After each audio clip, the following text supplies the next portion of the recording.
Ilang palugit na ba ang binigay ko sa inyo? Ngayon, kung hindi pa rin kayo makakapagbayad, kukunin ko lahat ng paninda nyo. Kunin na lahat yan. Lagot na. Nandyan na naman si Andrea.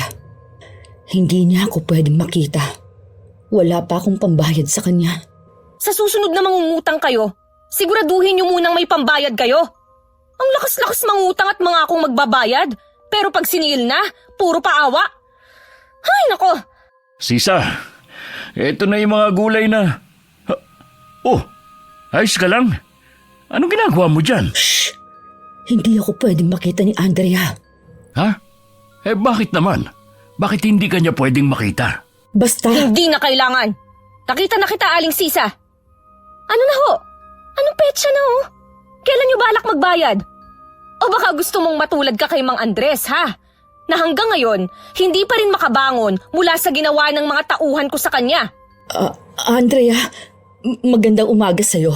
Magiging maganda lang ang umaga ko kung magsisibayad na kayong lahat. Inis na hinampas ni Andrea ang lamesang pinagpapatungan ng mga paninda. Dahilan upang mahulog ang ilang gulay na nakapatong doon. Kita niya sa mga mata ni Aling Sisa ang pagkainis na siya rin mabilis na pag-ugong ng mga bulong-bulungan pero hindi na niya yon binigyan pansin.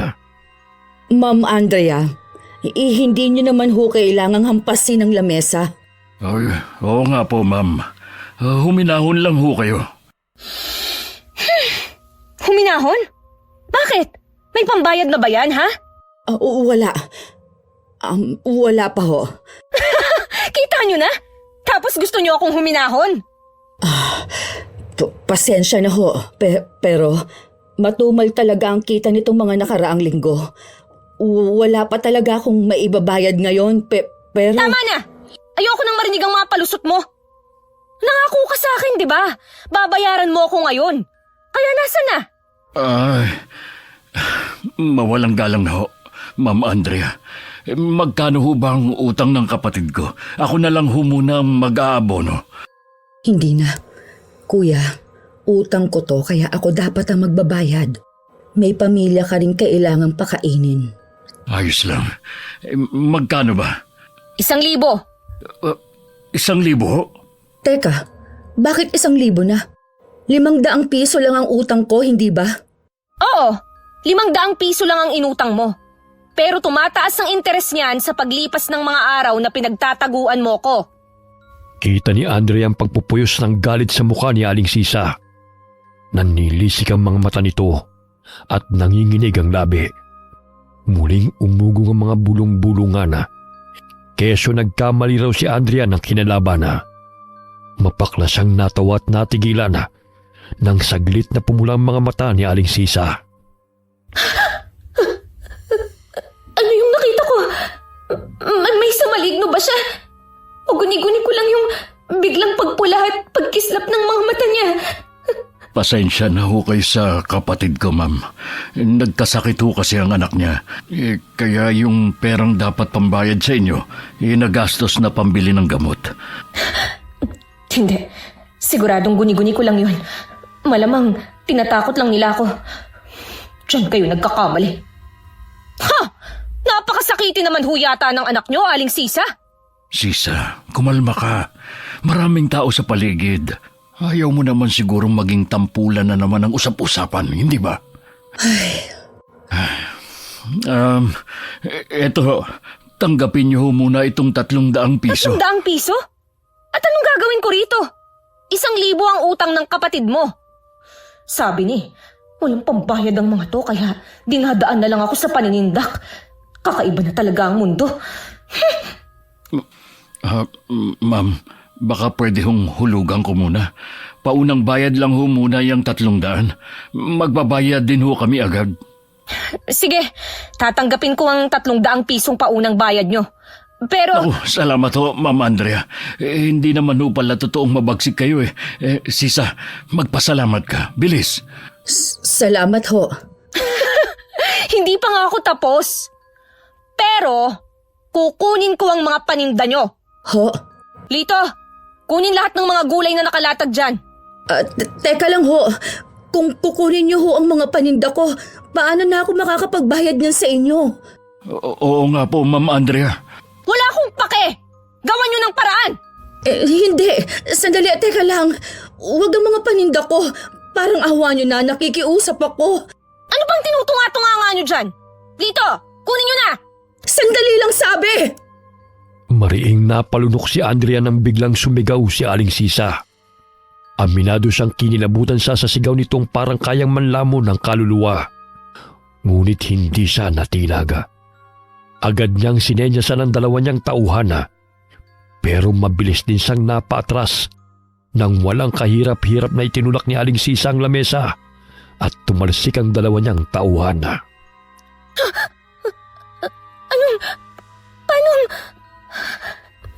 Malalaki ang katawan ng dalawa kong tauhan. Pero paano napatalsik niya sila ng ganon-ganon lang? Dahil ba yun sa lamesa? Kung itutulak ko ba ito pabalik, tatalsik din ba silang dalawa? Ano ba itong iniisip ko? Sisa, maghunos dili ka. Maraming matang nanonood. Inuubos ng babaeng ito ang pasensya ko, Isagani. Sa paraan ng pagkakatingin niya, parang gusto niya akong patayin. O ba't siya pa talaga ang matapang? Ano ba? Bumangon kayo dyan, mga tanga! Ang lalaki ng katawan niyo! Babae lang yan! Ma'am Andrea, ako na ho ang humihingi ng pasensya sa nagawa ng kapatid ko. Huwag na ho nating palakihin pa ito. Nakikiusap ho ako sa inyo. Makikiraan ho. Makikiraan. Ano bang meron? Makikiusisa lang ho.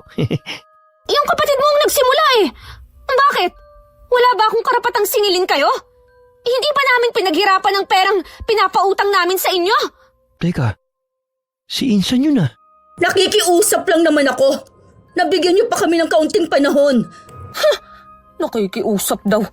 Ganyan na pala ang bagong paraan ng makikiusap ngayon. Eh yung panlisikan niyo ako ng mata. Parang gusto niyo na akong kainin ng buhay. Pasalamat ka umaga ngayon.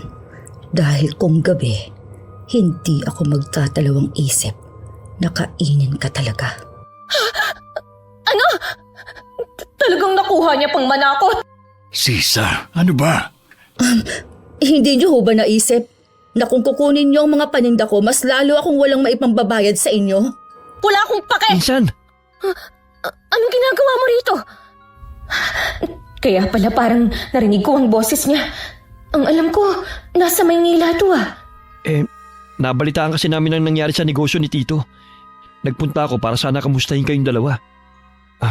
Pasensya na ho kayo sa pinsan ko ah. At bakit ka nang hihingi ng pasensya sa mga yan? Ayos naman kami ng papa. Insan, hindi sa gusto ko makialam ha. Pero may punto naman si Aling Sisa. Paano ka nga naman nila mababayaran kung kukunin mo mga... Hindi ka pa nangingialam sa lagay na yan ha? Kanino ka ba talaga kampi dito ha? Sino bang pinsan mo rito? Ako o sila?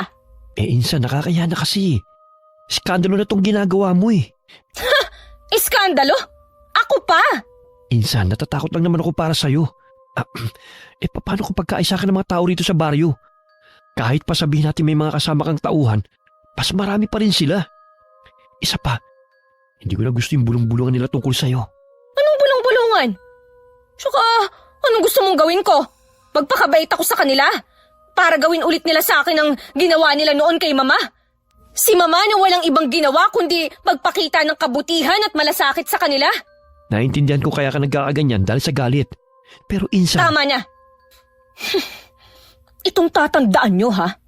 Babalik ako. Sisingilin ko ulit kayo. Lito, ikaw na ang bahalang maningil itong iba pang mga nasa listahan. Kapag hindi nagbayad, alam nyo na ang gagawin. Tara na. Puisit. Ang aga-aga eh. Pinapainit nila ang ulo ko. Pasensya na ho kayo sa pinsan ko ah. Kong! Hintik na to. Pinsan ko ba talaga to? Pasensya na ho ulit. Araw-araw, parating ganun nagsisimula ang umaga ni Andrea. Iikot siya sa buong baryo para maningil ng utang. At kapag hindi nakapagbayad, ay walang awa niyang kukunin ng mga paninda o alagang hayop nito. Kaya naman naglalakad pa lamang siya sa kalsada, ay nagtatago na kaagad lahat ng taong madadaanan niya. Ano nangyari? Day mo pa'y may nakakahawang sakit kung pagtaguan ka nila. Teka, Insan, hintay! Ano ba, Kong?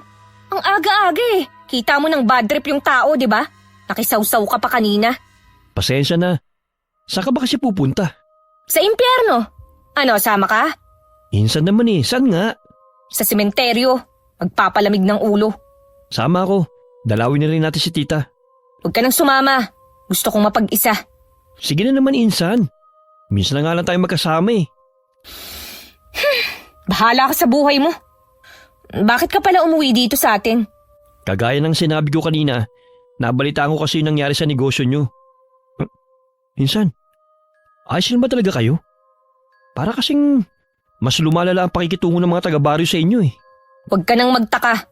Simula nung mamatay si Mama, ganyan na sila. Parang mga walang utang na loob. Kawawa naman si Insan.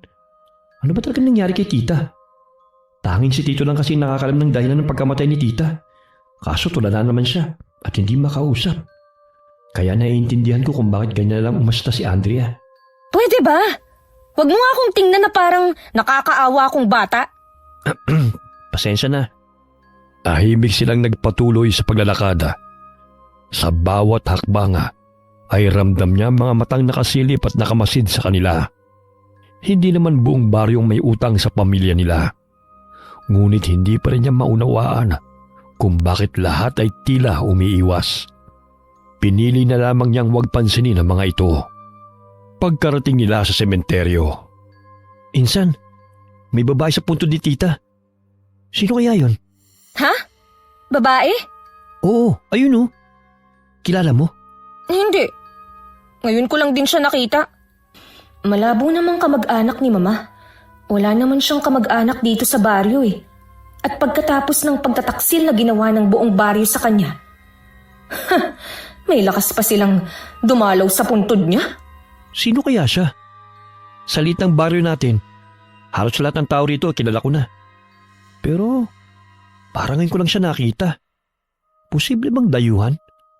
Pero masyadong liblib tong baryo natin kaya malabo yun.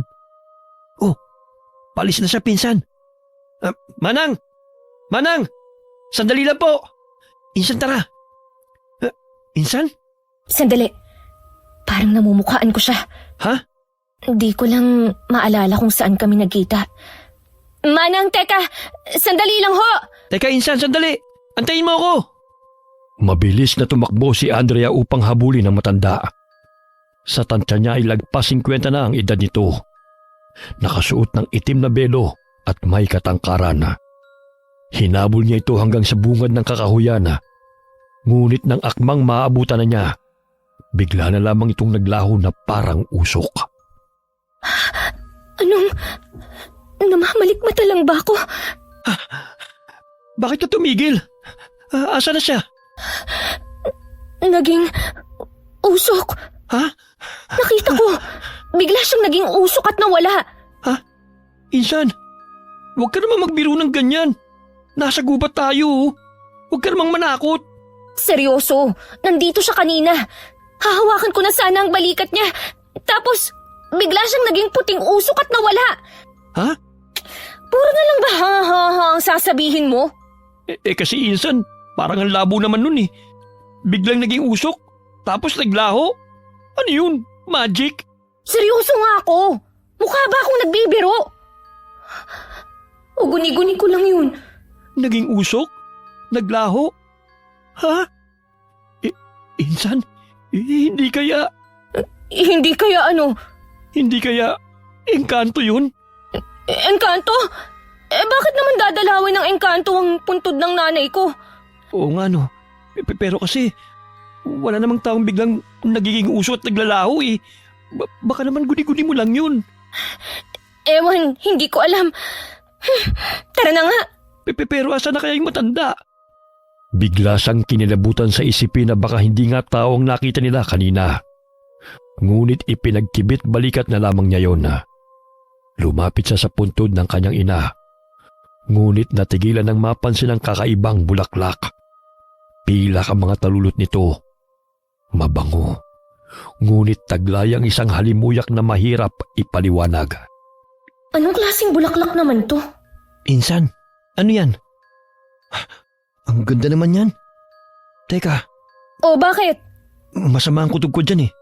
Sabi kasi nila, kapag may bulaklak na ganyan, Yung pilak ang talulot, hindi raw basta tanim ng tao yan. Madalas daw, regalo yan ng mga hindi tiga rito. Regalo? Teka, anong ibig mong sabihin sa hindi taga rito? Di tiga rito. Ibig sabihin nun, hindi tao. Minsan, ewan ko ha.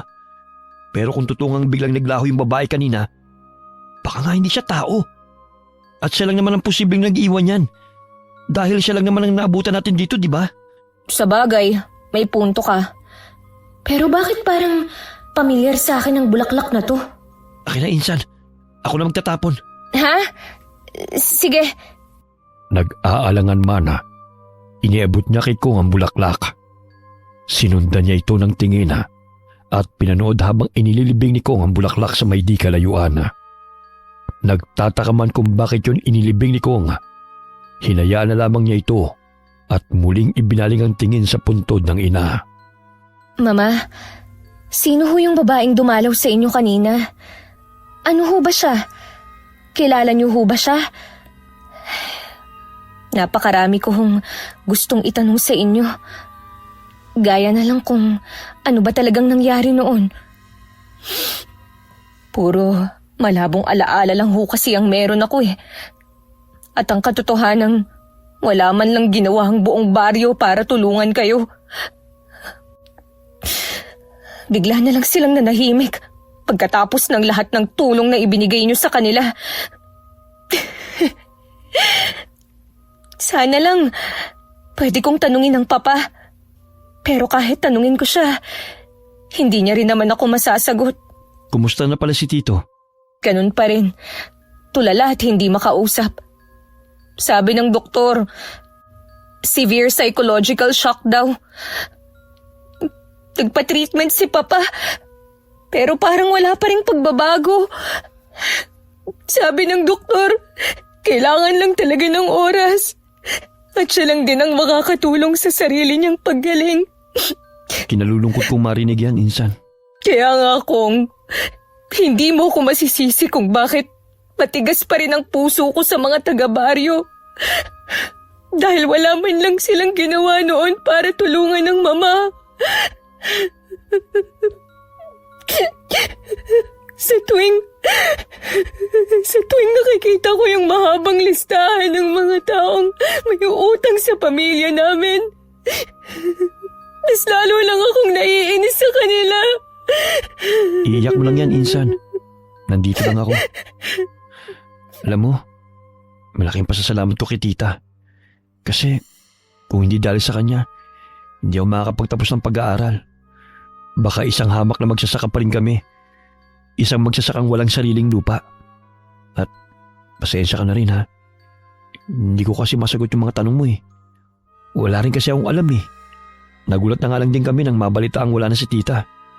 Ni hindi man lang pinag-usapan na para bang mas pinagtatakpan pa nila. Anong ibig mong sabihin? E paano? Kung hindi pa kayo nagpadala ng sulat sa akin sa Maynila, hindi ko pa malalaman. Tapos nung umuwi rin ako rito ng isang buwan, ang dami na nagbago. Hindi na gaya nun na kapag naglalakad ako sa kalsada, maraming bumabati sa akin. Ngayon kasi parang iniiwasan na rin nila ako. Akala ko, ako lang, dahil mabagsik akong maningil. Pero baka rin dahil lang din doon, Insan. Ba natatakot lang talaga sa iyo mga tao? Hindi ko alam. Pero pakiramdam ko, may alam silang hindi ko alam. Kaya mas lalo akong naiinis. Ano naman kaya yun? Yun ang aalamin ko. Insan, hapon na rin pala. Uwi na tayo. Mabuti pa nga. Habang naglalakad, hindi niya maiwasang balikan ang mga nangyari kanina. Hindi niya may paliwanag. Pero pakiramdam niya konektado ang lahat ng yun sa kanyang ina. Pagdaan nila sa bahay ni Aling Sisa, napansin niya ang pamilyar na bulto ng tao. Hindi niya alam kung bakit, pero mas lalo siyang kinilabutan. Umalis ka na at wag na wag ka na magpapakita ulit. Dahil kung hindi... Anong gagawin mo? Baka nakakalimutan mo lahat ng meron ka. Sa akin nang galing. Bakit ka huminto? Teka, bahay to nila Aling Sisa. Huwag mong sabihin, balak mo pa siyang singilin ngayon. Insan naman, anong oras na? Aray! Shh! Huwag kang maingay dyan. Dito tayo, bilis. Aray, bakit ba? Ayun oh, hindi ba parang pamilyar yung matanda? Saan? Alin? Ayun, yung kausap ni Aling Sisa, di ba? May kausap ba siya? Bakit? Insan, bakit ganun? Yung kausap ni Aling Sisa. Oo nga. Pamilyar siya, di ba? Hindi. Insan, yung kausap niya. Tingnan mo.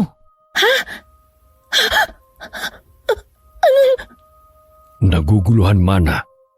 Kunot no niyang sinundan ang tingin ng tinuturo ni Konga. At gano'n na lamang ang gulat niya nang makita ang malaking usok na hugis babae. May kulay pulang mga mata ito. Habang si Aling Sisay seryoso lang na nakatingin doon na para bang hindi man lang natatakot o natitinaga. Aray! Ano yun? Ang ulo ko. Yung malalabong alaala.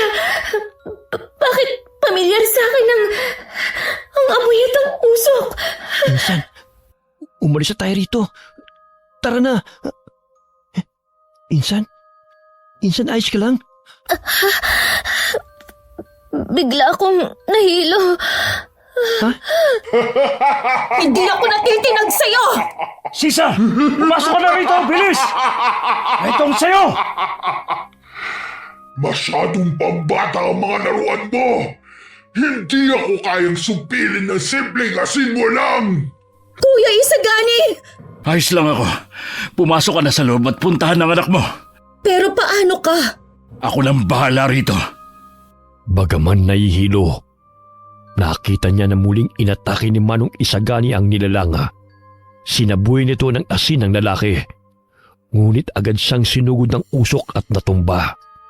Sa bawat paggalaw ng usok, lalong bumigat ang amoy nitong mabango na may halong lansa. Dahilan para lalong mahilo si Andrea. Kuya Isagani! Ayos lang ako. Hindi pa tayo tapos. Hindi ko hahayaang makuha mo ang kapatid at pamangkin ko. Itong sa'yo! Saan ko ba ito nakita noon? Ang amoy ngayon. Pamilyar. Ang ulo ko. Insan? Teka, ano ba nangyayari sa'yo? Hindi ka pwedeng mahimatay dito. Insan! Hangal ka kung inaakala mong kaya mo ko. Sisa, pumasok ka na sa loob. Kuya Isagani! Kung kailangan mo, hindi ba? Bakit hindi akong harapin mo? Sisa, wag. Nakikiusap ako sa'yo. Kuya, hayaan mo ko. Laban namin to. Hindi mo siya kaya. Pero, Isipin mo na lang ang anak mo. Pumasok ka na. kuya! Insan, ayoko pang mamatay. Tayo na! Teka, huwag mo akong yugyugin. Lalo lang akong nahihilo. Hindi! Bumalik ka na sa puno ng dalakit kung saan ka naggaling! Mabilis na napasinghap si Andrea nang biglang maglaho si Aling Sisa. Sa sobrang bilis ng pangyayari, nasilay na lang niya ang isang bultong nakalutang sa ere. Natatakpan ito ng usok, kaya halos hindi niya maaninag. Ngunit may ginawa itong nagdulot ng malakas na sigaw. Kasunod ang paglaho ng usok at ang pagbagsak ni Aling Sisa sa lupa. Sisa! Ayos lang ako. Ano nangyayari? Wala na? Insan, tara. Umalis na tayo rito, bilis. Si Miro. Tayo na sa loob! Bilis! Insan, Ano nangyayari? Para akong nasusuka na hindi ko maintindihan. Parang gusto nang sumabog ng ulo ko sa sobrang sakit. Ano bang nangyayari? Insan. Dali, akanin kamay mo. Kaya mo mang maglakad? Oo. Dahan-dahan lang. Insan? Teka, huy. Huwag kang mahimatay! Insan! Uy, Insan! Tulong! Tulong! May tao ba dyan? Teka, paano ba? Pumasan ka na lang sa likod ko, bilis! Bago pa man makapasan sa likod ni Konga, biglang umikot ang paligid ni Andrea. At bago pa siya tuluyang himatayin, nakita niya ang isang matandang babae. Pamilyar ang mukha nito at nakangiti pa sa kanya. Pagdilat niya, nasa isang madilim na lugar na siya. Isang lugar na puro tubig ang paligid. Nasaan ako? Anong lugar to? Kong! Papa!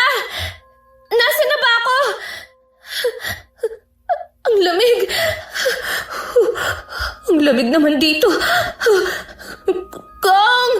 Andrea, Mama! Mama, ikaw ba yan? Mama, nasan ka po? Andrea, malapit nang dumating ang tamang panahon. Malapit na. Ang alin po?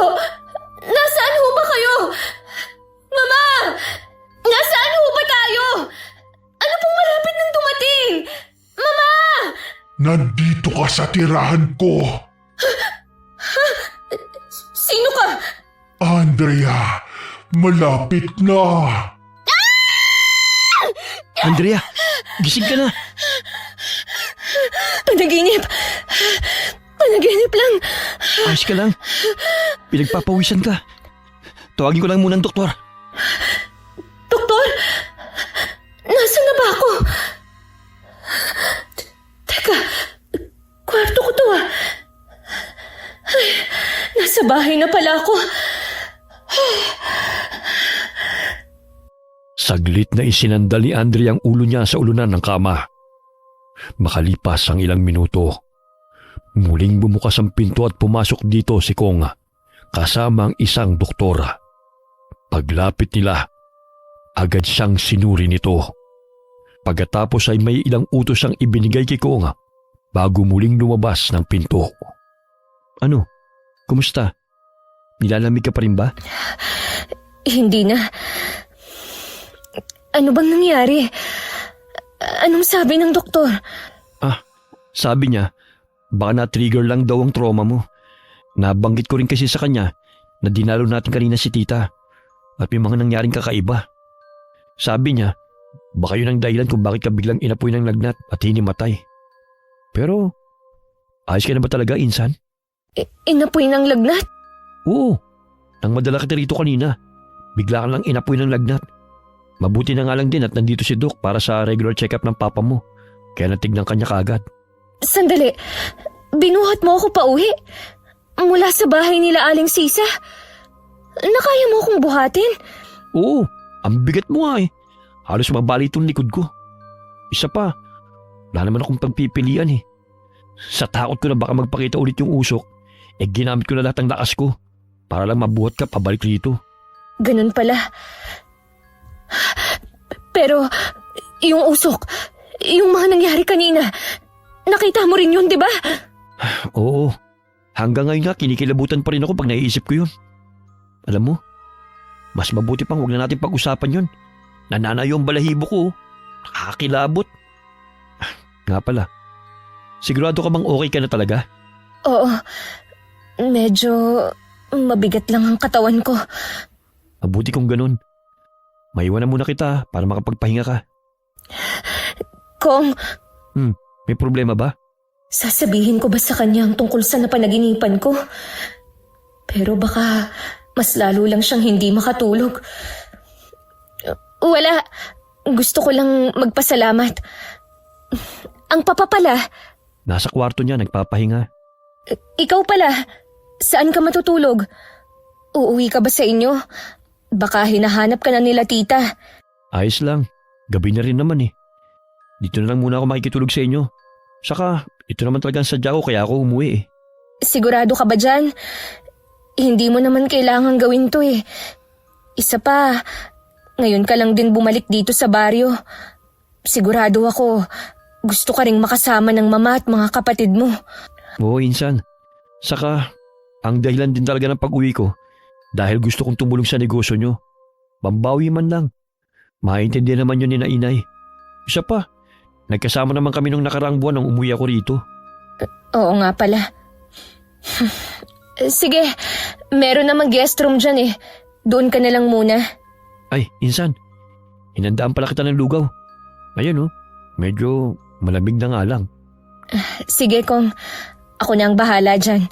Kainin mo bago ka matulog. Oo, sige na. Gusto ko na ring magpahinga. Sigurado ako. Nakita ko na yung bagay na yun noon. At yung amoy. Tama. Yun yung amoy ng bulaklak sa puntod ni Mama. At yung usok. Nung naging usok yung matanda. Ganon din yun. Magkaparehas. Hindi kaya... Siya rin yun. Pero sino ba talaga siya? Ang ulo ko. Parang sasabog sa sakit. Pilit niyang ipinikit ang mga mata at kinalimutan ang mga nangyayari. At marahil dahil sa matinding pagod, mabilis siyang nakatulog. Kinaumagahan, maaga siyang nagising at nagtataka na tila ba ang gaan ng pakiramdam niya. Taliwas sa naramdaman niya kagabi. Magandang umaga. Oh, ang aga mo yatang nagising parang ang ganda pa ng gising mo Oo nga eh. Medyo nagtataka nga rin ako. Pero sa palagay ko, magandang pangitain to. Baka maraming magbabayad ng utang ngayon. Maniningil ka pa rin? Pagkatapos ng mga nangyari? Magpahinga ka muna kaya, Andrea. Okay na naman na ako. Tsaka mas okay na rin to, no? Kailangan ko ng pera dahil konti na lang. Wala na akong maipambabayad sa doktor ni Papa. Tsaka sa caregiver niya. Ay, yung sakahan kasi, palugi na. Kaya huwag ka nang magreklamo at samahan mo ko. Hindi ba't kaya ka nga umuwi rito? Kasi naman, Andrea, insan, kinikilabutan pa rin ako pag naalala ko yung mga nangyari kagabi. Di pa rin ako makapaniwala. Nangyari talaga yun? Para kasing sa mga kwento at telebisyon lang nagkakatotoo mga ganon. Ako rin naman eh. Kaya nga kailangan nating bumalik sa baryo. Marami pa akong tanong na gusto kong mabigyan ng kasagutan. At hindi yun masasagot kung magmumukmuk lang ako rito sa bahay. Ang Papa pala. Nasa kwarto niya, natutulog pa. Matapos nilang mag-almusal ay wala na silang sinayang na oras. Agad silang nagtungo sa talipapa para maningil sa mga tinderang may pagkakautang sa kanila. Malayo pa lamang inapansin na kagad ni Andrea ang tindahan ni Aling Sisa na nakasarado. Tingnan mo nga naman. Mukhang pinagtataguan na ako ng magaling na si Sisa. Baka naman dalang sa nangyari kagabi kaya hindi sila nakapagbukas ng tindahan. Sana nga totoong dahil lang dun. Dahil oras na malaman kung pinagtataguan nila ako.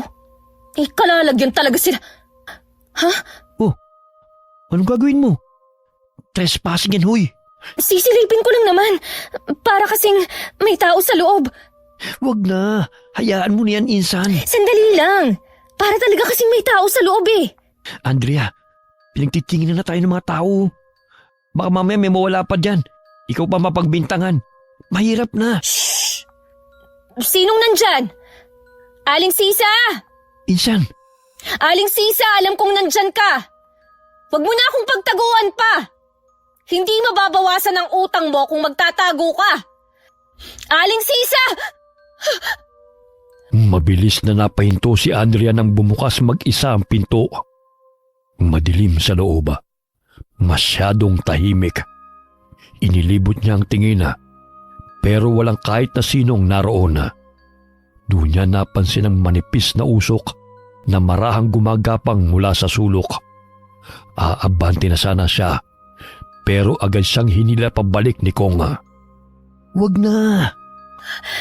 Parang may nakita akong usok. Ha? Insan naman eh. Huwag kang manakot ng ganyan. Baka guni-guni mo lang yun. Tara na. Tingin ko naman walang tao talaga dyan. Baka nakalimutan lang isara. Baka nga guni-guni ko lang. talaga ako eh. Si Aling Salazar. Hindi ba't may utang din yun sa'yo? Oo. Tara na nga. Tapusin na natin ang paniningil para mabawasan naman tong mahabang listahan ng mga walang utang na loob. Aling Salazar! Nakita ko na ho kayo! Hindi nyo na kailangang magtago! Gaya ng nakagawian na, isa-isa na lang pinuntahan ng mga tindahan at kabahayan ng mga pamilyang may pagkakautang sa kanila. Pagsapit ng tanghalian, saglit silang umuwi upang kumain, bago muling bumalik para tumuloy sana sa koprasan. Ngunit napahinto si Andrea nang matapat sila sa bahay ni Aling Sisa. Kong, sandali lang. Bakit? May problema ba? Naamoy mo yun? Parang... Anong amoy yun? Parang amoy na susunog. Oo nga no. Parang galing sa loob ng bahay ni na Aling Sisa. Hindi kaya bumalik ulit yung usok na hugis babae? Insan, tara na. Umalis na tayo rito. Ayoko pang mamatay no. Sandali. Hindi pa tayo sigurado kung totoong bumalik yung usok. Baka naman nagsisigalang sila. Uy, teka. Ano naman yung gagawin mo? Sisilipin ko lang. Ayan ka na naman eh. Mas mabuti nang makasiguro tayo. Isa pa, ang dami pang tanong sa isip ko na hindi pa nasasagot.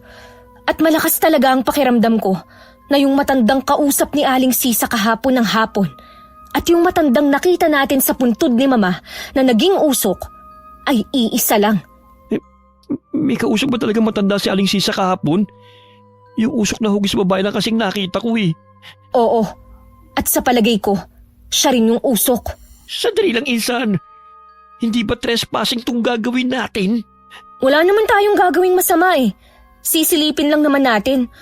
Tsaka mahirap na. Ano, baka mamaya may sunog na pala. Teka nga, ikaw ba talaga yan? Totoo ba yan ha? May pakialam ka kina Aling Sisa? Ayos ka lang ba? Tingin ko, may sakit ka ba? Ano ba? Ayos lang ako. At anong nag-aalala ako sa kanila? Nag-aalala ako sa utang nila. Aba, sino na ang magbabayad nun kung may mangyayaring masama sa kanila, di ba? Sayang din yun, no? Iba ka talaga, Insan. Huwag ka nang maingay dyan.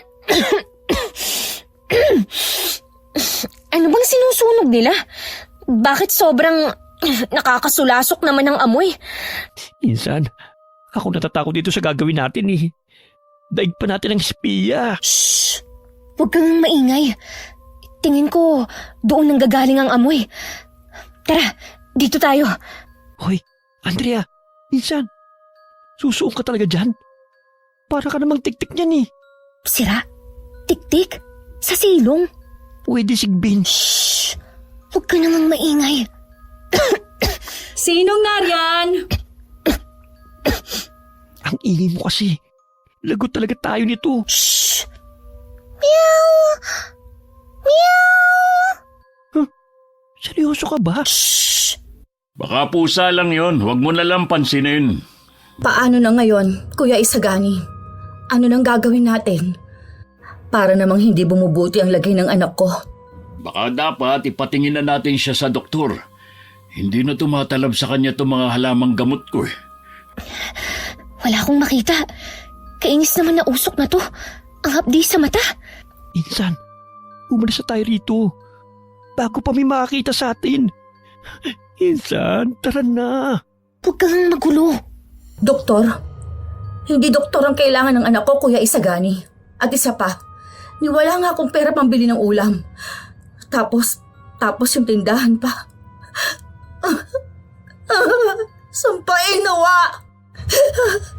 Wala na ba talagang nakita ng kahit kaunting awa sa Andrea na yon? Talagang nilimas nila yung tindahan. Ano raw? Abay, sira ulo pala tong Aling Sisa na to eh. Nilimas? Ako? Wala nga akong ginawa. Hindi nga ako naningil sa kanya ngayong araw. Shh! Insan, baka marinig ka. Ay, nakakatiyak ka ba na siya nga may gawa?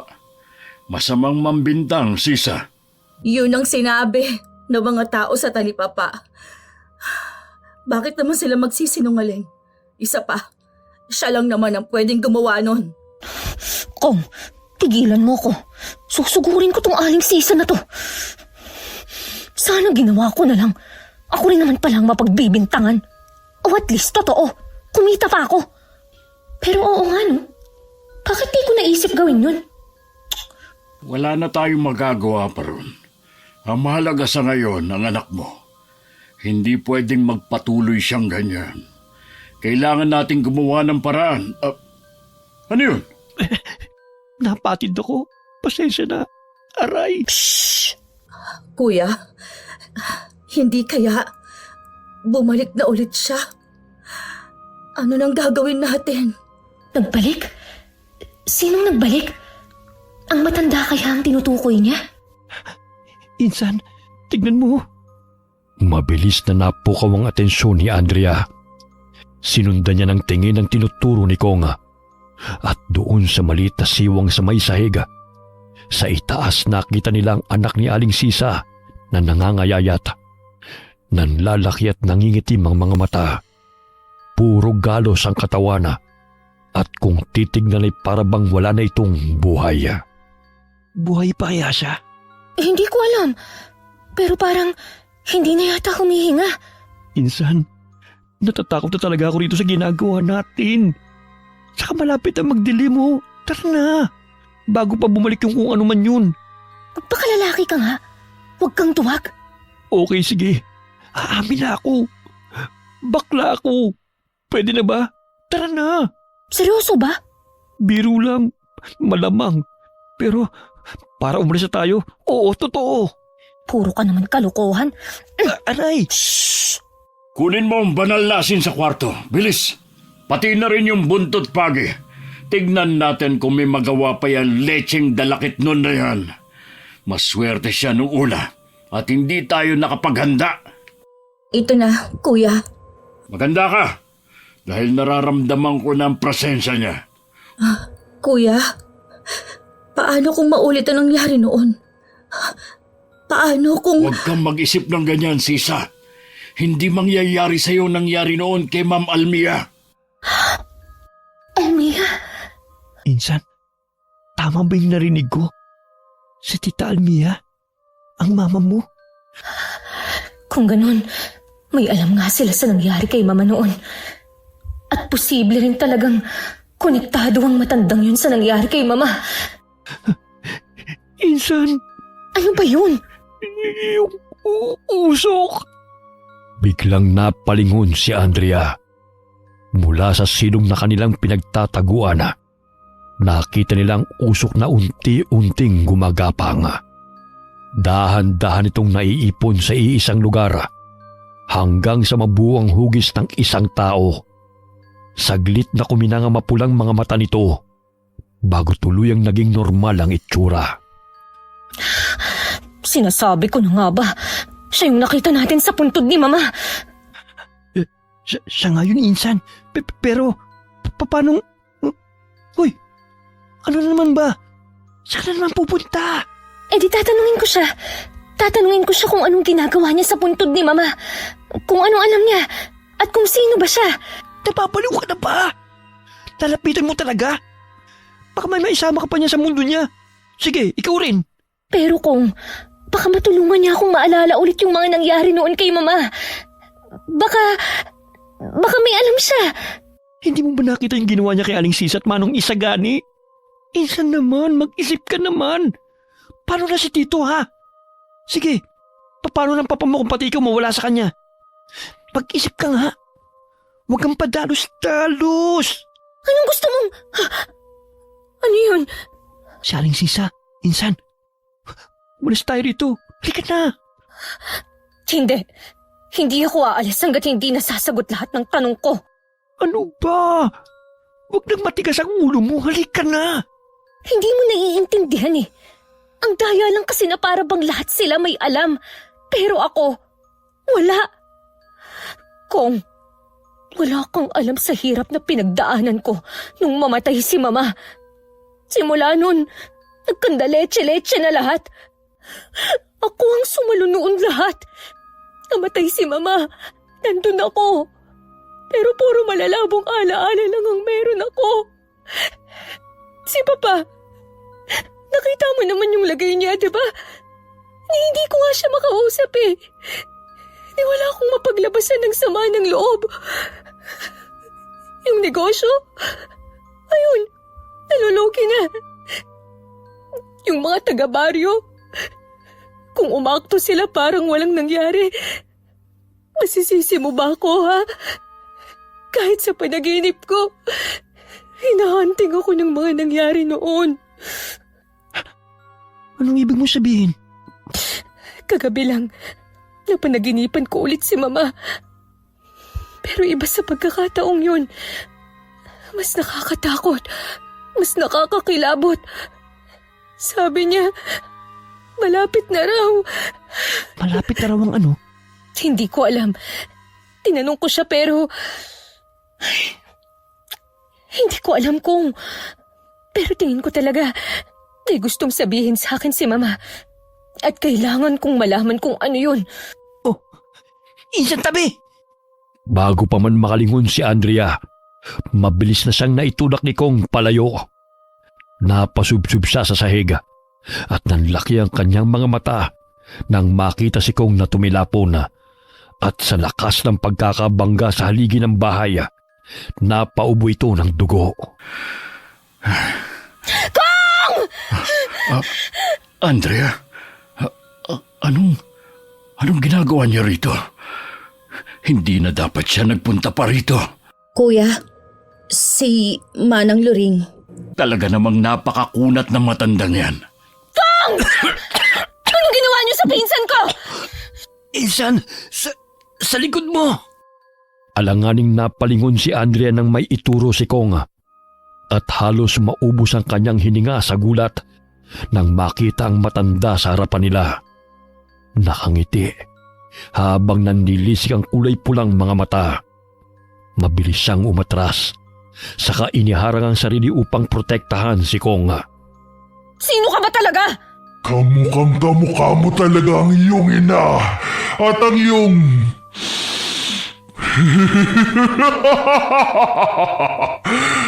Taglay mo pa rin. Sino ka? Bakit mo kilala ang mama ko? Huwag mo na siyang idamay pa rito, Loring. Kami naman talaga ang sadya mo, hindi ba? Sagutin niyo ang tanong ko! Anong alam niyo? Anong alam niyo sa pagkamatay ni Mama?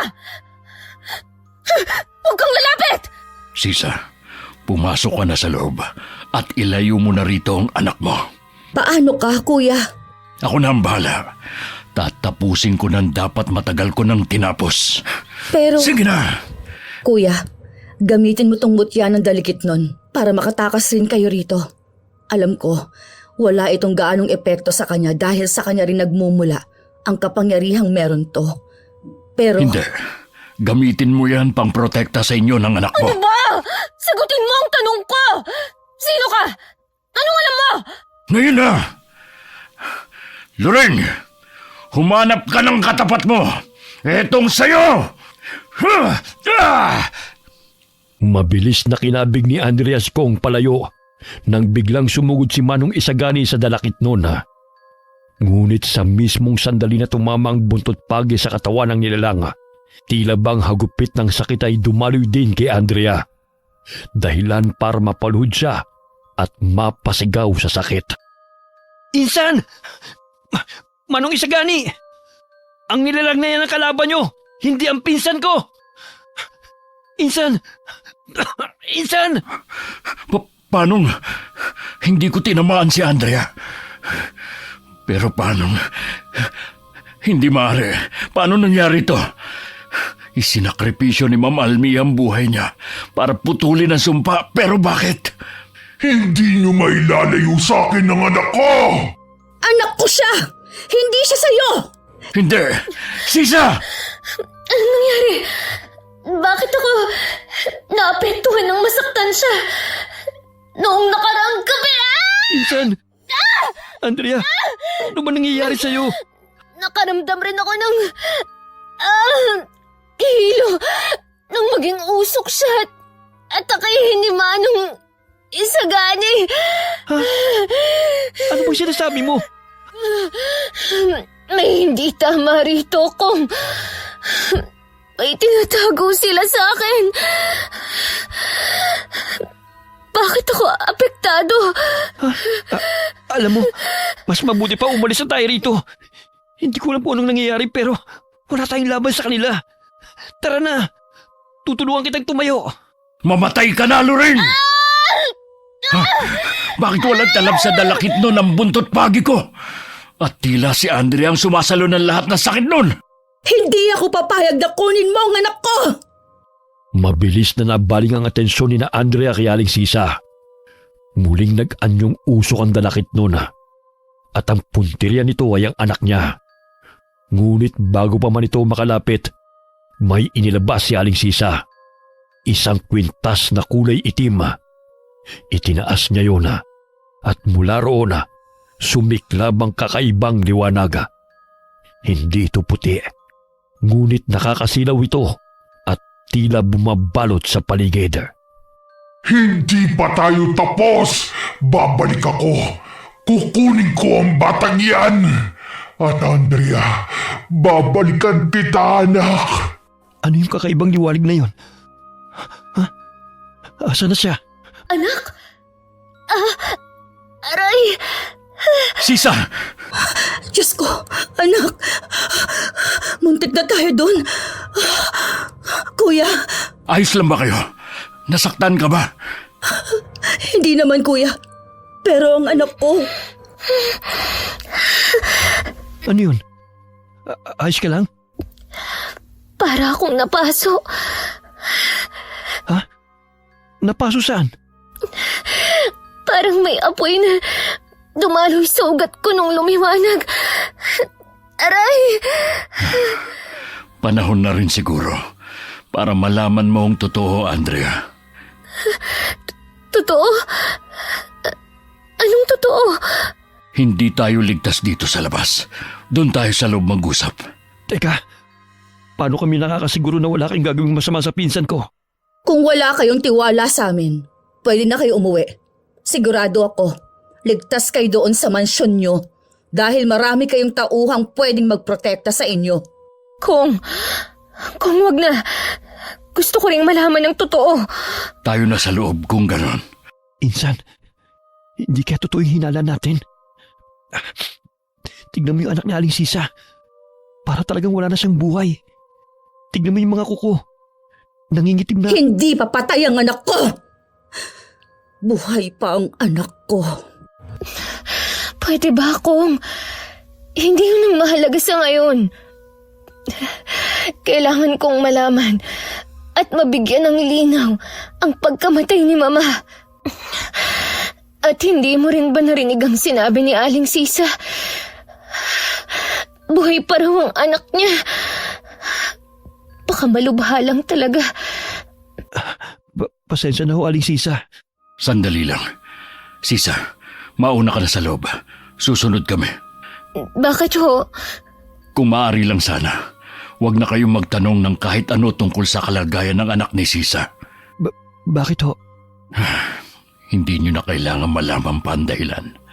Isa pa, naparito kayo para malaman ang totoong nangyari noon, hindi ba? Gusto nyo ng kasagutan patungkol sa totoong nangyari kay Ma'am Almia. Yun ang sadya nyo, hindi ba? Oho. Huwag ka na kasing magtanong pa. Madilim na sa labas. At huni na lamang ng mga kuliglig ang bumabalot sa paligid. Pagpasok ni Andrea sa bahay nila Aling Sisa, agad siyang sinalubong ng amoy na hindi niya matukoy. Inalalayan siya ni Kong na maupo sa mahabang upuan. Saglit niyang inikot ang paningin at napansin ang mga tuyong dahon na nakasampay sa dingding. Sisa, naihanda ko ng silid. Maaari mo nang ihiga ron si Miro. Ako na ang bahalang kumausap at umintindi ka na Ma'am Andrea. Kong, pwede mo ba akong tulungan? Ho? Saan ho? Takpan natin yung butas sa dingding. Ilagay natin yung maliit na cabinet doon. Aray! Sige po. Ayos ka lang ba dyan, Insan? Ha? Oo. Huwag mo akong intindihin. Masakit lang ang mga latay ko. Pero ayos ako. Mabuti na lang at hindi ganon kalaki ang naging butas. Hindi na ho kaya babalik yon? Ang mga kagaya niyang dalakit nun, may limitado lang na oras. Hindi sila pwedeng mawalay ng matagal sa puno nila. Ikakapanghina nila yon. Kaya pala kaparehong oras din nung nakaraang gabi siya nawala. Oh, Teka, alam niyo ho na nandun kami? narinig ko ang sigaw mo. Nakita ko kayo. Maiba ho pala ako. Ano ho ba yung dalakit nun? Saka, bakit niyo ho tinawag na dalakit nun si Manang Luring? Yung matanda, dalakit nun ba siya? Oo, isa siyang dalakit nun. Isang uri ng hindi lang basta engkanto kundi aswang rin. Ho? Hindi lang engkanto, kundi aswang din? Totoo pala yun. Akala ko kwento-kwento lang yun ng mga matatanda. Totoo pala talagang merong engkantong aswang. Pero anong pinagkaiba nun? Mas nakakatakot pala yun. Grabe. Oo nga, grabe. Kung kumuda ka riyan, para kang hindi tumama sa haligi at umubo ng dugo kanina. Para saan ho pala yung mga dahon na kinuha nyo? Para dyan sa mga natamo niyong sugat. Unahin na kita kong akin ang kamay mo. Kamayo? Oo, kamay mo. Alanganing iniabot ni Kong ang kamay kay Manong Isagani. Pagkaabot niya, agad itong pinulusuhan ng matanda. Habang si Andrea na may tahimik na nakamasid. Doon niya napansin ang liwanag na kumislap mula sa loob ng kwarto. Kagaya ng nakakasilaw na liwanag kanina bago tuluyang naglaho ang nilalanga. Bumalik pa siya. Aray. Dahan-dahan lang ho. Medyo masakit. Ayan, ayos na ba? Oo, ayan. Mas okay na ho. Sige, Mama Andrea. Kayo naman ho. Andrea? Insan. Oh, yung mga sugat at latay mo. Nawala. Bumalik siya. Bumalik ho siya, Manong Isagani. Nakita ko ulit yung liwanag kagaya nung bago siya nawala. Ha? Sino? Yung dalakit nun? Yung matanda? Hindi siya nagbalik. Ganun. Ano yung nakita ko? Ang nakita mong liwanag na galing sa loob ng kwarto ay ang liwanag na nagmumula sa mutya ng puno ng dalakit o ang mutya ng dalakit nun. Pero, bakit yung mga sugat niya nawala? Dahil ba sa liwanag? Oo nga. Ang mga sugat ko wala na. Paano ho nangyari yun? Mabilis silang napatigil nang biglang bumukas ng marahasang pinto ng kwarto at lumabas doon si Aling Sisa na aligaga. Walang pasabi itong lumapit kay Andrea. Isa-isang sinuri ang mga braso niya na parabang may hinahanap. Saglit siyang natigilan. Saka pinukulan si Andrea ng masamang tingin. Baka sa kanyang mukha ang pagod. Pagkadismaya at desperasyon. Asan na? Anong ginawa mo? Ho! Asan na? Anong ginawa mo? Bakit nawala ang mga latay at sugat mo? Bakit yung sa anak ko hindi? Bakit yung sa'yo naghilom? Aray! Aray ko! Aling Sisa!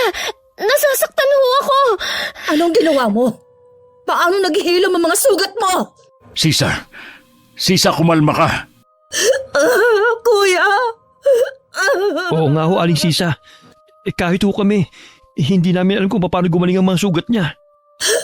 Kuya, bakit ganon? Bakit naghihilom ang mga sugat niya? Bakit si Miro hindi? Bakit? Hindi ko rin alam. Siguro dahil mas bata si Miro. Mas mahina ang katawan niya at At ano, kuya? At siguro dahil sa sakripisyong ginawa noon ni Ma'am Almia para kay Andrea. Siguro, hindi man tuluyang naputol ang sumpa pero nakatulong yon para hindi siya masyadong maapektuhan. Ibig mo bang sabihin, kailangan ko ring isakripisyo ang buhay ko para kay Miro? Humiling ako ng anak para may makasama ako. Tapos ngayon, kailangan kong mamatay para mabuhay siya. Asan ang hustisya doon, kuya? Paano mabubuhay ang anak ko pag nawala ako? Kuya, sinabi mo hindi ako magagaya kay Ma'am Almia. Pero bakit lumalabas na kailangan ko ring magsakripisyo? Sisa, huminahon ka lang. Huminahon? Paano kung hihinahon? Hindi ako pwedeng mamatay. Hindi pwede. Doon na lang muna kami sa kusina ni Insan, Manong Isagani. Tara na, Insan. Mabilis na hinila ni Kong si Andrea palabas ng kusina. Naguguluhan mana. Nagpatianod na lamang siya. Mula sa loob, maririnig pa rin ang hagulgol ni Aling Sisa. Walang nagsasalita sa kanilang dalawa, na para bang pati ang gabi nakikiramay sa bigat ng kanilang dinanas. Ilang minuto pa, tumahimik na rin sa loob. Tumahimik na, Insan. Nakatulog na si Sisa. Pwede na kayong pumasok. Alam ko kung sinabi niyo na huwag na kaming magtatanong ng kahit ano tungkol sa anak ni Aling Sisa. Pero, ano ho ba talagang nangyari sa anak niya? Nang mamatay ang mama mo, naroon ako. Nakita ko kung paanong walang awang kinitil ni Loring ang buhay niya. Ang dalakit nun na yon. Siya ang nagbigay ng swerte at yaman sa pamilya niyo. Ngunit siya rin ang bumawi nun nang bawiin niya ang buhay ng mama mo. Ano hong ibig niyong sabihin na siya ang nagbigay ng swerte at yaman sa pamilya namin? Matagal na hong mayaman ang pamilya ko. Totoo. Ngunit hindi nalalayo sa sitwasyon niyo ngayon. Nalulugi na ang negosyo ng pamilya niyo noon. Ngunit dahil sa pagkagiliw ng dalakit noon kay Ma'am Almia, yun ang dahilan, kaya muli yung lumago. Totoong mabuti ang mama mo, Andrea. Hindi siya maramot at napakamapagbigay, ngunit nagkamali siya ng kinaibigan. At sa paghahangad niya ng anak, nakipagkasundo siya sa kaibigan niyang si Loring, na isa palang dalakit noon. Nang dahil sa kasunduan, kaya siya namatay? Gusto kong sabihin ganun niya. Ngunit ang totoo, dahil yun sa pagmamahal niya sa'yo.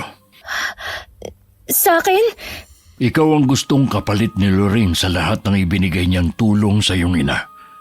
Ilang dekada na rin ang lumipas na magsimula magkaroon ng taggutom rito sa baryo. Bata pa ako noon. Yun ang unang araw na nagparamdam sa amin ang dalakit noon. Ayon sa sabi-sabi, mayroon daw isang taong nakagambala sa kanya kaya ito nanalanta. Maraming namatay mula sa tagutom. Kasama na ron ang mga magulang ko na siyang nagtulak sa akin para maging kasapi sa isang samahan kontra sa nilalang na kung tawagin nila ay dalakit noon. Kami ang tumugis kay Manang Loring. At noong araw na namatay ang iyong ina, akala namin natapos na rin namin siya. Pero hindi pa pala. At ngayon, mukhang nagsisimula na siya. Ganun pala ang nangyari. Pero, bakit ito itinago ng buong baryo kay Insan ng totoong nangyari? Bakit walang kumalat na usap-usapan tungkol doon? Dahil yun ang pakiusap ng kanyang ina bago siya tuluyang namatay. Ginamit din niya ang lahat ng nalalaman niya para burahin ang mga alaala ni Andrea. Ang mga alaala ko? Mas minabuti na rin ang ating kapitan na siyang pinuno ng aming samahan na ilihim ang nangyari para na rin sa kapakanan ng lahat at sa pakiusap ng iyong ina, Andrea. Natakot din ang mga taga-baryo kaya mas minabuti nilang umiwas sa iyo. Yung mga sugat niya ho, hindi naman siya tinamaan ng buntot pagi niyo ha. Pero bigla siyang nagkaroon ng latay. Saka bigla na rin naghilom. Marahil bunga yun ng kasunduan kaya may pagkakakabit din siya kay Loring. Hindi ko alam. Hindi ako sigurado. Kung ganun, ang lahat ng yun... Ang ulo ko! Aray! Ano nangyayari sa'yo, Insan? Ang ulo ko! Ang ulo ko! Masakit! Anak! Narinig ko siya! Naririnig ko siya! Sino naririnig mo? Ang boses na yun! Siya yung sa panaginip ko! Malapit na kitang makasama. Hindi! Manong Isagani, anong nangyayari sa kanya? Andrea! Manong Isagani! Biglang nanlamig ang buong katawan ni Andrea na sinabayan pa ng matinis na tunog. Umikot ang paningin niya hanggang sa tuluyan siyang mawalan ng malaya. Mabilis siyang naalimpungatan nang marinig ang tila mga boses na nag-uusap. Sa simula'y malabo at parang nagmumula sa malayo.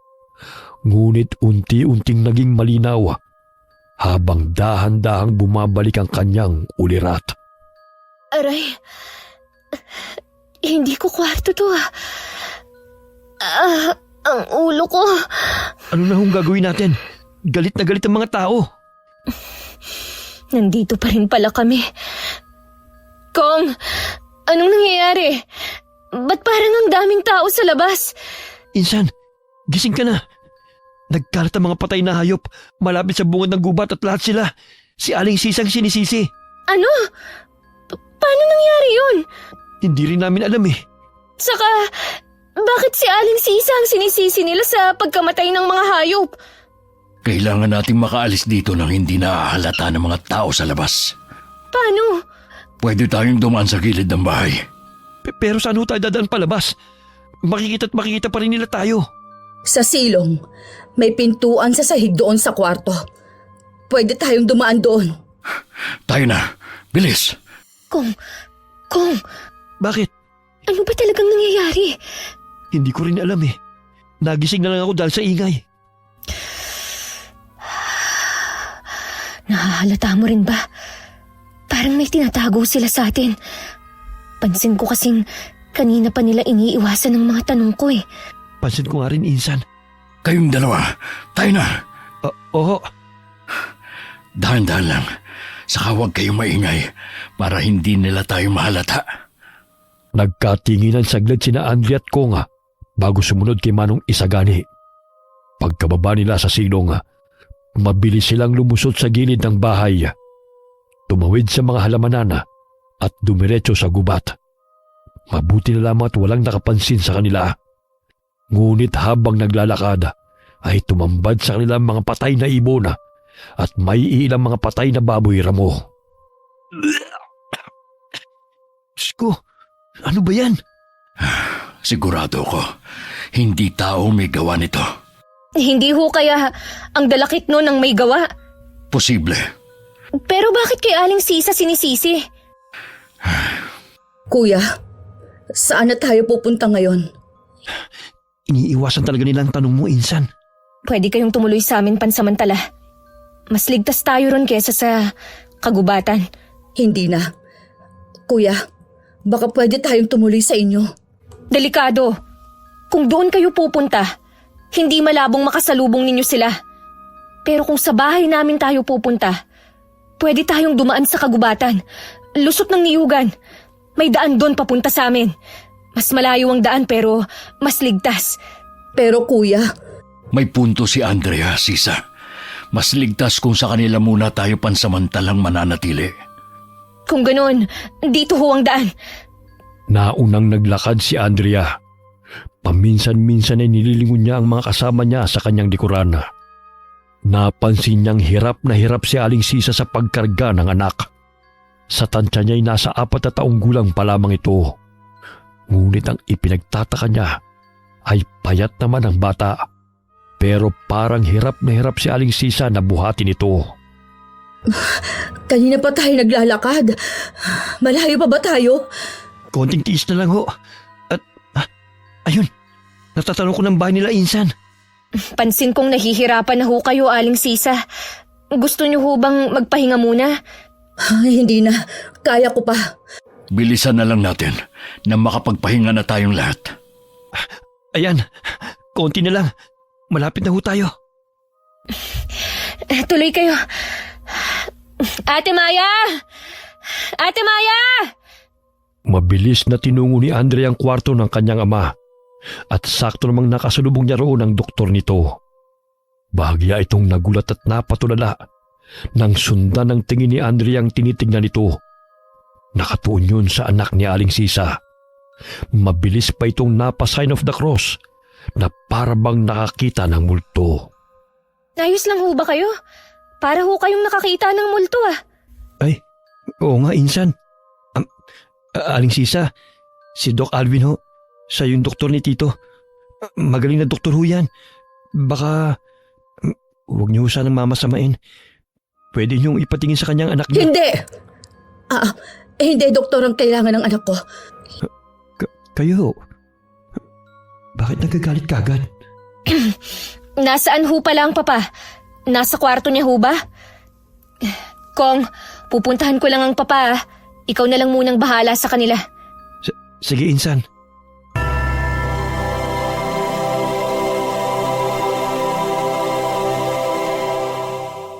Papa! Nariyan ho ba kayo? Tinitingnan nyo na naman ho pala ang litrato ni Mama. Ang bigat ho siguro para sa inyo, ano? Nakita nyo lahat pero wala man lang kayong nagawa. Alam ko na ho lahat, Papa. Unti-unti na rin hong bumabalik ang mga alaala ko. Patawad ho ah. Kung ako pa ang naging dahilan ng pagkawala ni Mama. Huwag ho kayong mag-alala. Pagbabayarin ko ang lintik na luring na yun sa ginawa niya sa pamilya natin. Maiwan ko ho muna kayo. Babalik ho ako. Kong, may nangyari ba? Insan, tama nga ako. Ano? Tama saan? Ano kasi? Paano ko ba sasabihin to? Ano kasi? Matagal nang patay yung anak ni Aling Sisa. Ano? Bago umalis kanina si Doc Alvin, kinausap niya ako. Sabi niya sa akin na kahit hindi niya pulsuhan yung bata, sigurado raw siya na matagal na itong walang buhay. Insan, tama ba itong ginawa natin? Paano kung totoo yung binibitang ng mga tao kay Aling Sisa? Ang alin? Na siya ang pumatay sa mga hayop? Ewan ko. Hindi ko na alam kung anong paniniwalaan ko eh. Kinikilabutan tuloy ako. Sandali. Baka naman nagkamali lang si Doc. Insan naman doktor yun. Ilang pasyente at bangkay nang nahawakan noon kaya imposible magkamali siya. Anong gagawin natin? Magpanggap ka na lang munang hindi mo alam ang totoo. Hahanap ako ng tiyempong makausap si Manong Isagani. Pakiramdam ko kasi may tinatago pa rin sila sa atin. Ano yun? Parang boses yun ni Ate Maya. Mabilis silang kumaripas ng takbo papuntang sala at doon nila nakita ang tagapag-alaga ng ama ni Andrea na siya ring katiwala kapag wala siya. Nanginginig ito sa takot habang nanlalaki ang mga mata na nakatitig sa anak ni Aling Sisa. Si Aling Sisa naman ay pilit itinatago ang anak habang mahigpit itong yakap-yakap. Hindi pa patay ang anak ko. Hindi siya patay. Ate Maya! Pagsabihan mo yung katulong mo, Andrea. Hindi ko gusto ang mga lumalabas sa bibig niya. Sige na, puntahan mo na muna dun si Papa. Pasensya ka na, Andrea. Pero mali yatang nagpunta pa kami rito. Sandali. Wala akong pakialam kung totoong buhay o patay ang anak ni Aling Sisa. Pero alam niyong pareho na kailangan natin ng isa't isa. Paano natin matatalo ang dalakit nun? Si Manang Luring. Hindi natin siya matatalo. Pero pwede natin siyang ikulong sa puno ng dalakit. Paano? Kailangan nating ibalik lahat ng bagay na nanggaling sa kanya at gamitin yon laban sa kanya. Kasama na dyan ang anak mo, Sisa. Ano? Isasakripisyo mo ang anak ko? Matagal na siyang patay, Sisa. Hindi. Hindi pa patay ang anak ko. Matagal na siyang patay, Sisa. Simula nang magkasakit siya ng malubha, siya naging kapalit ng kapangyarihang hiniling mo sa puno ng dalakit. Hindi. Hindi. Hiniling ko kapangyarihang pagalingin ang anak ko. Iyon ang hiniling ko. Pero nagkamali ka na sinamba. Tama na, Sisa. Palayain mo na ang kaluluwa ng namayapa mong anak. Hindi! Hindi ko gagawin yun, kuya! Kailangan! Kailangan mong isaulin lahat para matapos na ito. Hindi pa naman huli ang lahat, Sisa. Pwede ka pang magsimula. Sigurado ako, kung nasaan man ngayon ang anak mo, masaya siya. Buhay pa ang anak ko. Buhay pa siya. Ito siya, oh. Buhay siya. Buhay siya, kuya! Tama na! Hindi ko po gustong putulin ang pag-uusap nyo. At naiintindihan kong hindi ito madali para sa inyo, Aling Sisa. Pero mas magiging mahirap to, hindi lang sa atin, kundi sa buong baryo na rin, pag hindi pa natin tinapos to. Naiintindihan? Naiintindihan mo? Bakit? Isa ka rin bang ina? Hindi po. Pero alam ko kung anong pakiramdam ng mawalan. Ako man ang nasa kalagayan nyo. Gagawin ko rin ang lahat para mabuhay ang mama ko.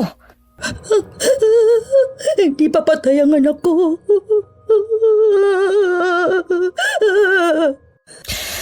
Aling Sisa, hindi na natin mabubuhay pa ang patay. Buong buhay ko, bit-bit ko ang bigat ng pagkawala ni Mama. Hindi lang ina ang nawala sa akin, pero pati ang sarili kong ama. Oo, buhay siya, pero hindi ko naman makausap. Pakiramdam ko rin, tinalikuran ako ng buong baryo, kaya ako naging malupit. Pinagkaitan ako ng katotohanan. Pero ikaw, ayun nga oh, pilit nagsinasampal sa'yo ang totoo. Masakit pero kailangan yung tanggapin. Hindi pa nga siya patay! Patay na siya! Insan, tama na. Tama na ho. Pare-pareho na ho tayong pagod. Mabuti pa ho magpahinga na muna tayo. Hindi pa siya patay, hindi pa siya patay, hindi pa. Sabi sa akin ang dalakit nun, may kapangyarihan na mutya.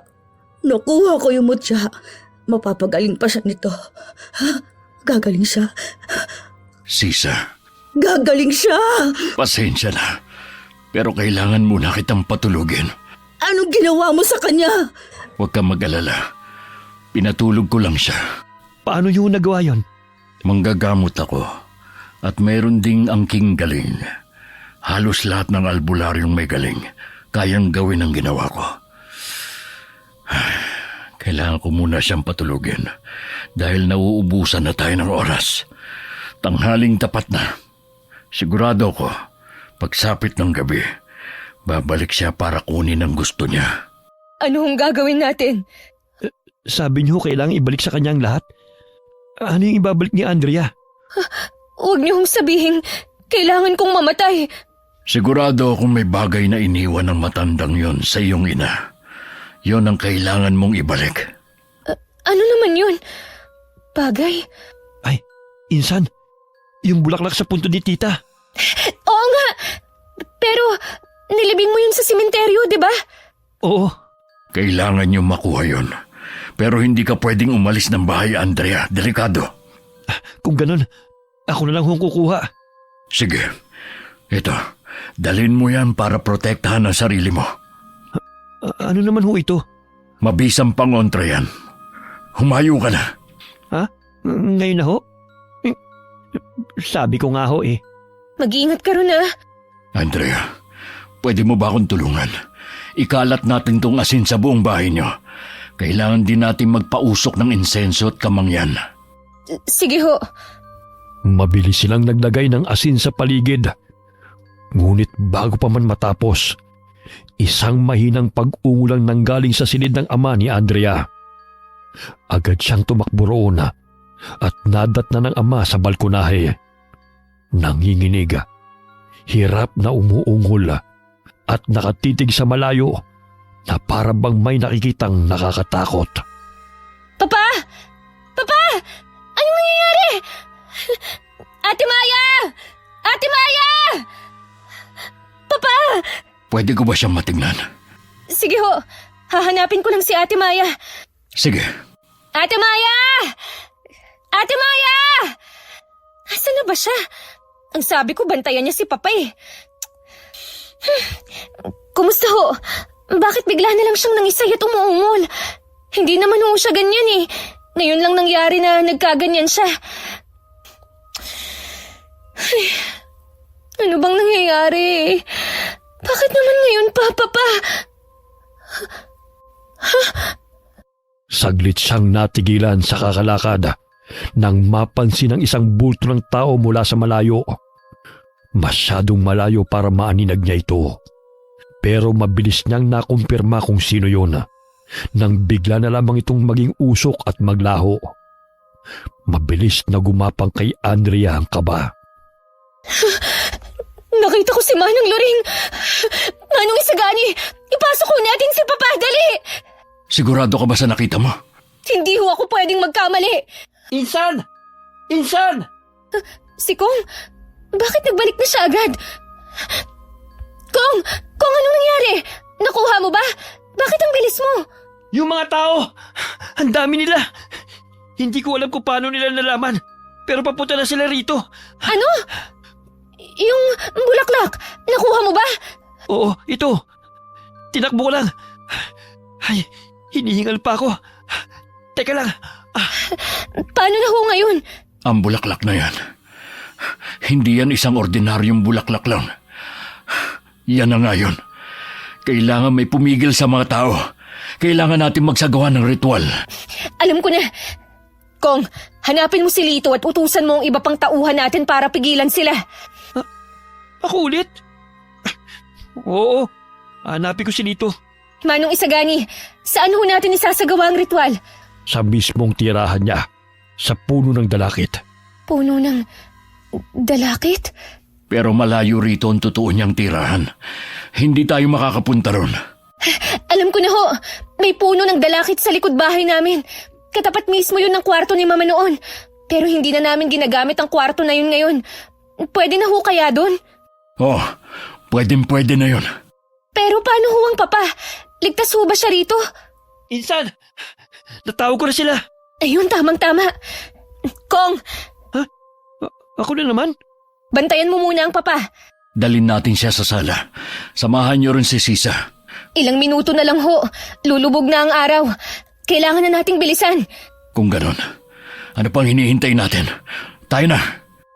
Agad silang kumilos at nagtipon-tipon sa sala. Itinuloy nila ang paglalagay ng asin sa paligid. Nagpausok din sila ng insenso at kamangyan. At nang matapos, bit-bit ang anak ni Aling Sisa at ang mutya ng dalakit, ay mabilis nilang tinungo ang nasabing kwarto. Mula sa labas, kita na ang pagkulay kahel ng langit. Kita rin doon ang mayabong na puno ng dalakit. Nagiging kulay kahel na ang langit. Ano na hong gagawin? Susunugin natin ang katawan ni Miro, kasama ng bulaklak. Ho! Doon, kailangan nating mas lumapit. Pwede mo ba akong bigyan ng ilang minuto? Gusto ko lang magbigay galang sa pamangkin ko, kahit sa huling sandali. Hayaan mong ipagluksa ko siya. Sige ho. Saglit na lumayo si Andrea. Pinanood niya mula sa balkonahe si Manong Isagani na dinala si Miro sa puno ng dalakit. Naglatag ng tuyong dahon at maingat na inihiga roon ng bata. Ipinatong sa dibdib ang bulaklak, saka nagsaboy ng asin sa paligid. Pagkalipas ng ilang sandali, gumalaw ang kanyang labi na tila umuusal ng dasal. Miro, patawarin mo kami sa bigat na sakripisyong ito. Hindi ka na namin kayang iligtas pero sa pagsasauli sa puno ng dalakit, makakamit mo ang katahimikan. Naway matahimik ka na at hindi na muling magdusa. Sumalangit na ang iyong kaluluwa. Amen. Hindi ho ba natin gigisingin si Aling Sisa? Hindi na. Magwawala lang siya ulit. Kailangan na natin magsimula bago pa tuluyang dumilim. Ako magsasagawa ng ritual. Ang kailangan mo lang gawin, manatili sa loob ng bilog na asin na ginawa ko sa kwarto. Kapag natapos na, gamitin mo ang kutsilyo at hiwain ang palad mo. Ipatak mo ang dugo sa mutya, saka mo to basagin. Paano ho kayo? Hanggat nasa bilog ako, ligtas ako. Isa pa, hanggat nasa akin tong buntot pagi, mapoprotektahan ko ang sarili ko. Magsimula na tayo. Agad na pumwesto si Andrea at sinunod ang bilin sa kanya. Habang si Manong Isagani sinimulan na ang ritual.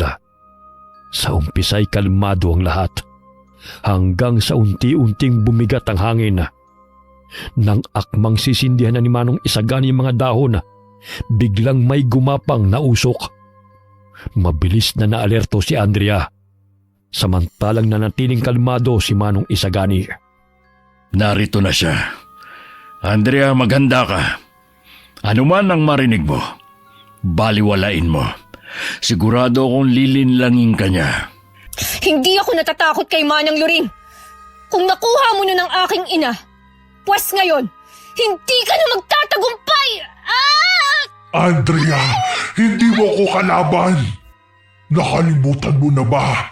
Ang taong pinagkakatiwalaan mo ang tunay na pumatay kay Almia! Hindi!